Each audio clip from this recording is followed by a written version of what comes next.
Aiden Getz was born prematurely, but his mom, Stacy's struggle started even before he was born.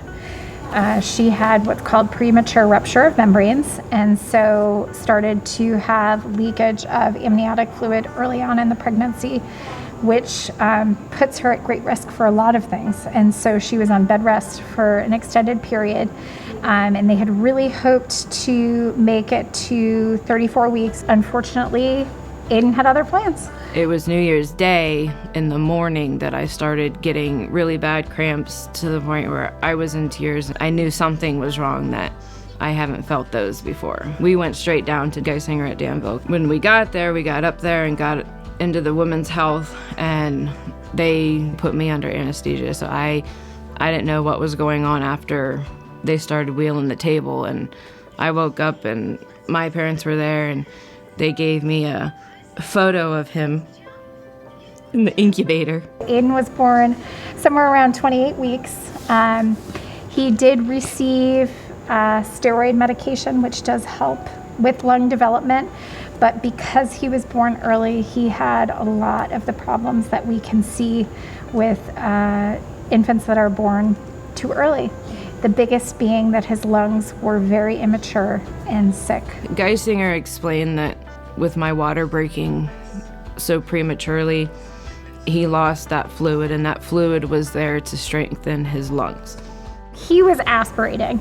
So the problem was every time they tried to feed him, his lung disease would seemingly get worse. And so the underlying understanding was that stuff from the belly was making its way into the lungs and basically causing irritation of an already sick lung. Anytime a child is looking like they're going to have long-term ventilation requirements, then they start involving our ENT colleagues to place the tracheostomy tube, and then so that we can start to move forward with planning for chronic ventilation. He was New Year's Day baby. He was January 1st, 2018. And he was discharged the end of October of that year. When Dr. Scarlett approached us about trying him on the home vent, I was getting excited. Our pediatric hospital home vent program helps families take chronically ventilated children home. So that's a really easy one-sentence way to say we are recreating an ICU in a home, because you're not taking away the critical illness, you're just taking away hopefully the hospital. So that involves a lot. It involves a family who's committed with 2 caregivers that go through our home vent education program. And then it also is usually with the support of home nursing. So we like to have nurses to help support the transition to home. I had to go through a month and a half of vent training and trach training. I learned how to change his trach and deflate the cuff in the trach. And at that point, my dad, he got his training done within a few weeks. Geisinger was really good about that. The case manager down there helped me get nursing set up, and she gave us a discharge date. You're really not helping. I first met Aiden when he was discharged from our chronic vent program from the PEDS ICU, probably sometime late 2018.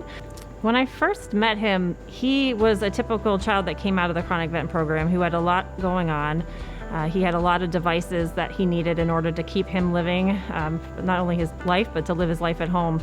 But since I've met him, he's come a long way. He was able to get off the vent.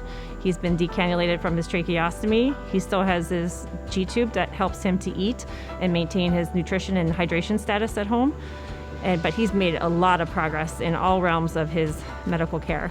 I got pretty close with Stacy and her dad Dale while they were in our pediatric ICU going through their education program, and just Dale would hold Aiden and just gleam with joy, and just his family loves him so much, and so to be able to help facilitate them getting to have that time with him, and just seeing him thrive. And it's fun to think about the tiny neonate that we started out with, and now to have the joy of watching him walk into the unit to visit is just a lot of fun. Just him being able to breathe and do what he's doing is an accomplishment for me.